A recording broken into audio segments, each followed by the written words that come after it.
Welcome to Head Change, the podcast that puts you in a better headspace.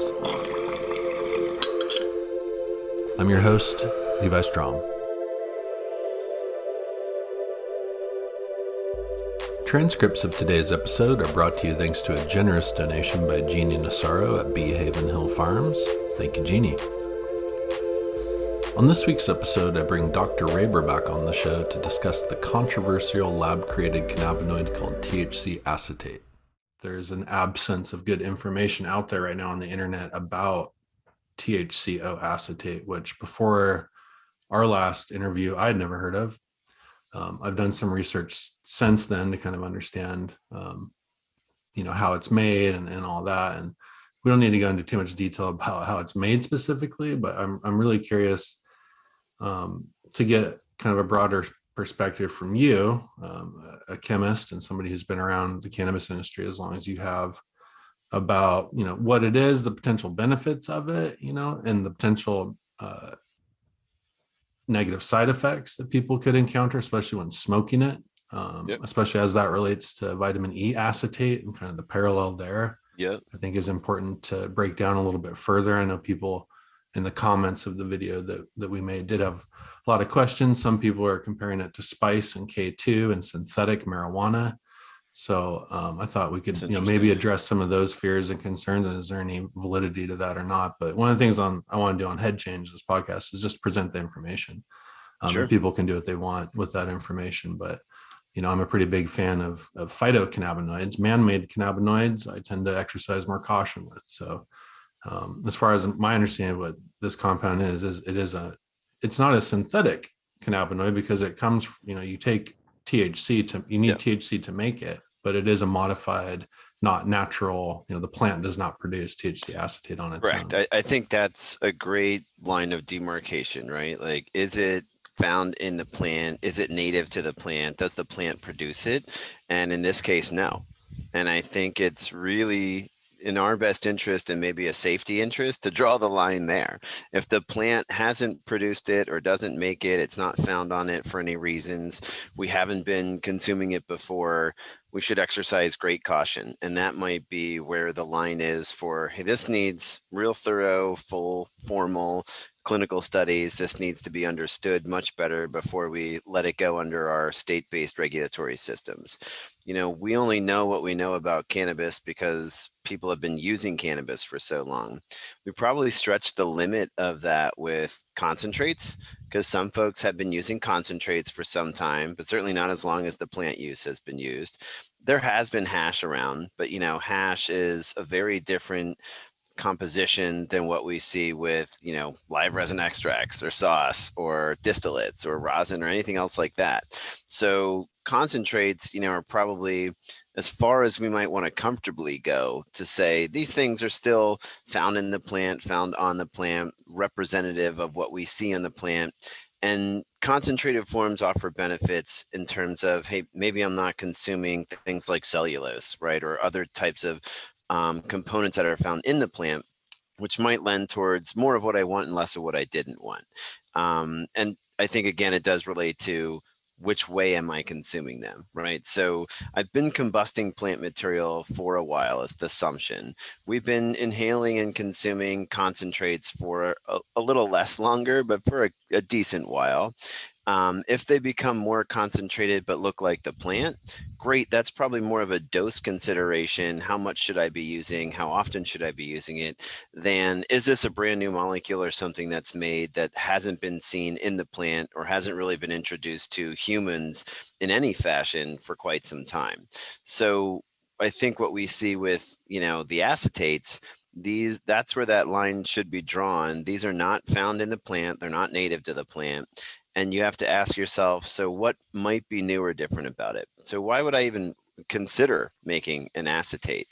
It can change its polarity.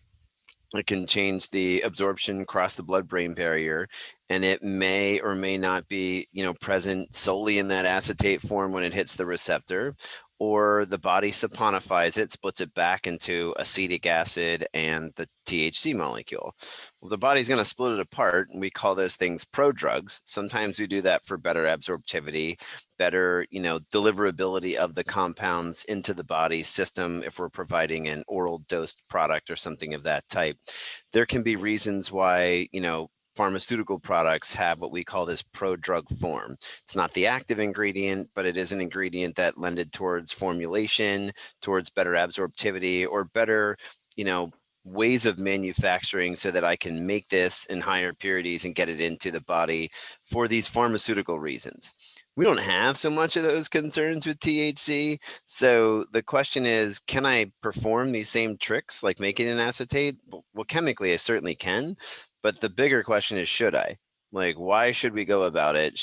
Do we see significant benefits of doing so versus not? And I think in this case, I would say that the benefits do not outweigh, otherwise, or the potential concerns and harms. And the real easy harm to see is if I take any of these acetates and delta 9 THC acetate, but I'm also hearing about delta 8 THC acetate. So both of these, right? And I could even make a CBD acetate. They have a phenolic, alcoholic group, and I can convert that to the acetate ester.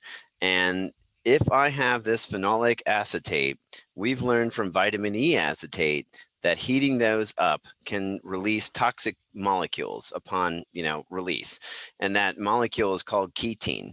So if I heat this in a vape cart and it breaks down, and it only happens with phenolic acetates, I want to make sure to kind of clarify, it needs that phenolic group to facilitate the chemistry in any favorable fashion. Not that every ester couldn't potentially form that, or acetate ester per se, but there are lots of esters, and there are even esters found in the cannabis plant. So it's not just any, acetate. There's other acetates that might be there. Phenolic acetates will facilitate breakdown into forming the molecule ketene. And ketene is a highly reactive species that we saw adversely reacting with folks' lungs when we caused the EVOLI problem.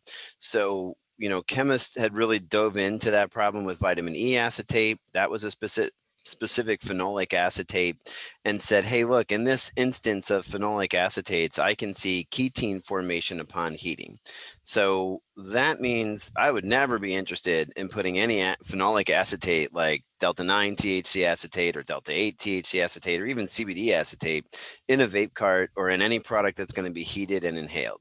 Definitely not worth any type of those transformations. There's no benefits and great potential harms to be found that way. Could you do it to put it in an oral product? I wouldn't say that you couldn't. I mean, you certainly can.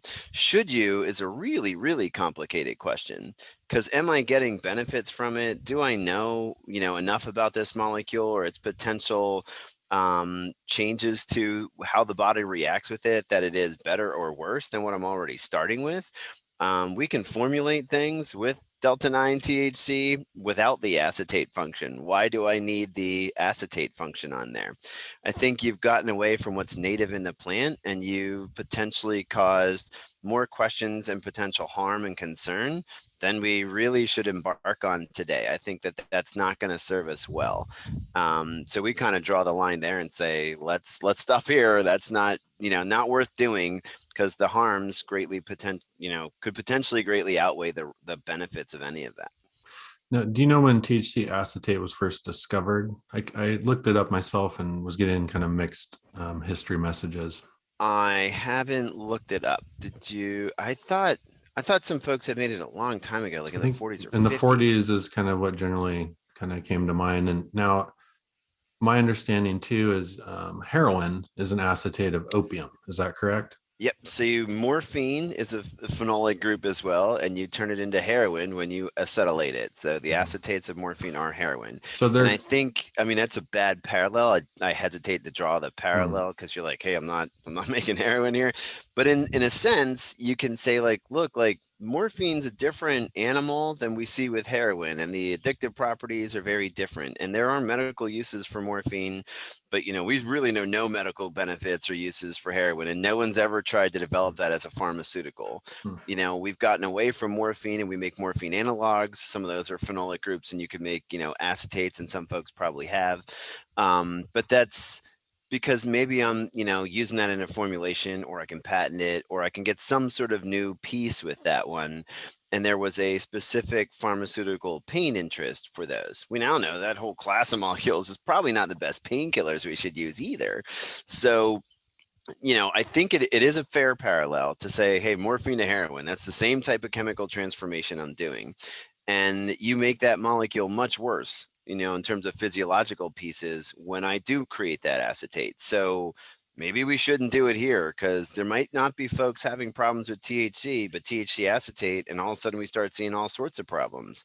And we're still at a delicate point in history. If we start seeing problems created by ourselves, there could be other states that say no. There could be states that start to say no more of this, and we could roll back the potential for full federal legalization. And that's not, I think, what anyone wants. It's certainly not what patients want that are benefiting from what's there today. So when we see people benefit from what's here today, I'm always trying to, make things better, do things in the best interest of improvements. If there's, economic or other efficiency improvements, absolutely all for it. But are there molecular improvements in this case? I'm adding more stuff to it, so I've got to do some other chemical transformation. So the economic argument just starts to go away. I've been able to formulate with all the phenols and THC CBD already, so I'm not going to see any benefit there.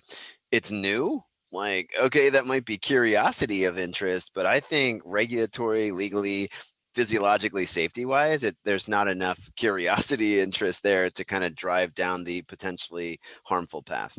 Well, I think you've probably hit the nail on the head. I mean, the interest in THCO acetate, from what I picked up, is maybe there's some genuine interest of, hey, if this is, is there a medicinal value to this that could really be of use? And I think that's always a worthwhile exploration.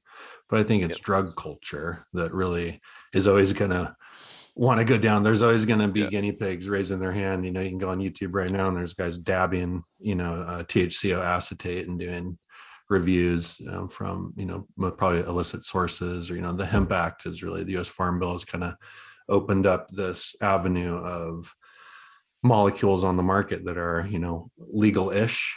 And I think probably right now THC acetate and some of these are so new that maybe they haven't actually been regulated specifically. So it's kind of a free market out there right now on some of these, and people are signing up to be guinea pigs, and hey, do what you want. It's your brain cells, but I would myself exercise caution. And I've always felt like if it's from the plant, and dabbing distillate and live resin is kind of intense, but at least it's from the plant, and it's just cannabis. Right. And, I'm not too concerned about that. I think if you're doing it all day, every day, your tolerance, if nothing else, is going to be completely destroyed, and you're going to have to spend a lot of money just to get high. That means you probably went overboard. I would caution against that. And you might be on the path to hyperemesis syndrome, right? And you don't want that. So you can tip your cannabinoid system, your endocannabinoid system, out of whack with too much exogenous cannabinoids too. So there's, it's balance, right? Like, so could I dab? Sure. And maybe there's great reasons to do so. Immediate pain relief, even, people are like, hey, I just like that version of it.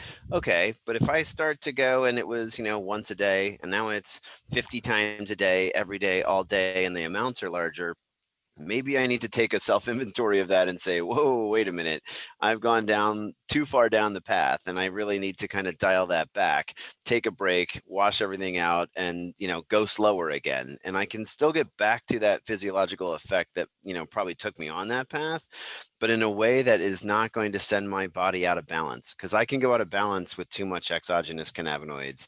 And I would really caution against dabbing these acetates, because, the heat is higher typically on the nail, or perceived to be higher on the nail. We don't really know all the temperatures inside the vape devices, but you could definitely see the same types of decomposition chemistries forming ketene. And it would be horrific that someone said, look, I've been dabbing on, on this material for X amount of time, and I got EVOLI. and I never used a vape cart. And we're like, uh-oh, like, that would be the unfortunate confirmation of those types of studies that have seen that. And it would really be horrific. And I would hate to see anyone inadvertently go down that path, but you very well may be on that in a more rapid sense than you would from some of the vape carts. Right. Yeah. I mean, I love dabbing. I've got a dab rig right here. I have no problem with cannabis concentrates. I love rosins and all that.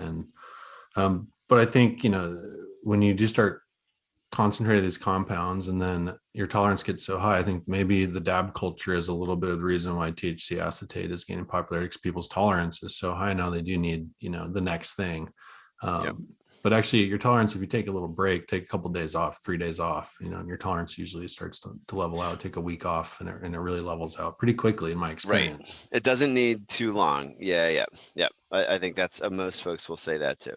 So I just encourage people, just keeping it real, we promote cannabis on the show, and I love the therapeutic potential. I love the psychedelic potential. I love the recreational potential. I don't shame cannabis at all, but there can be too much of a good thing. And once we start getting into synthetic compounds and man-made compounds, I think exercising some caution is warranted. And I think there's kind of this innate desire in man to improve upon nature. And I even go further even than what you said, where when there are cannabinoids or even terpenes in cannabis that show up in very small amounts, I always exercise caution in concentrating those and smoking or ingesting those. CBN is a good example of that. You typically don't find a lot of CBN in flower unless it's really old, but now we're getting concentrated CBN products. And I personally, CBN doesn't work for me. It makes me really lethargic and I feel like a zombie the next day. And I wonder if there could be a CBN, overload to the it's system. A different cannabinoid, and it may act on the system in very different ways, right? And we haven't seen products before with large amounts of those. So, you might have had a trace amount of it, or there's some that forms in combustion of your plant material. But have you had 100 milligrams of it, like that you could have now if you took it, or did you take it in an oral dose like that? No. So it is something, quite different. And I think, you were saying there's medical perhaps interest in the acetates. And I believe there could be, but let's go down a clinical study path with those. Let's understand that and the potential harms in those types of formulations. So it might be super effective in a tablet for folks with pain, or, other types of serious deleterious, ailments. But it doesn't mean that we should be, dabbing it or putting it in a vape cart. I really think if anyone is, brave enough to want to play around with those things, I understand the spirit. I think there's a part of all of us that really loves that part of the spirit. I'd probably dab some if someone had some. I dabbed some Delta 10 THC recently. That's a man-made cannabinoid, as far as I know. I'll Lewis and Clark it every time, but I'm not gonna, that's not gonna become my regular. And it's not without risk, right? It can one time can be, too much for some folks. Yeah. I mean, I think it's really know yourself, know your risk that you're taking. I think informed risk is really part of what we're all arguing about, right? Like I can inform myself enough about cannabis and the products that I feel comfortable taking these. Is the government telling me better than I knew? Well, before saying you should never have it, I think they were wrong. But at some point, if they say you probably shouldn't have these because we really don't know about those, they probably will be right. So there's a continuum there. Yeah. I'm libertarian minded, like everybody should have their choice and make their own choice, but only when you can make it from an informed perspective. And informed is a difficult, if not impossible word to define for each and every individual. Because, our backgrounds are different, our level of understanding and education on certain topics is going to be different. And it becomes really challenging to say, like, what is informed for everyone? Because everyone's unique in their own right. You can't say like, hey, everything out here is fair game, have at it. We'll definitely see people getting hurt, which we saw with EVOLI. So there's a fine balance there. And I think we have to exercise a little bit of caution until we're cemented in knowing we haven't had this opportunity taken from us. Right. So if we can walk with a little bit of, err on the side of caution, maybe we need to be careful before we know better. like you said, there's always going to be folks that will say, hey, look, I've done this, but they also might be folks with physiology that's very different than others that would not do it. And if they tried it once, might have those horrific effects. Right. I think it's really hard to overgeneralize and think that anything is right. And what we see is tons and tons of overgeneralizations to try and make a, legal soundbite or some sort of, position on a pulpit that says, hey, here, let's just do this. And it's just not that simple, unfortunately.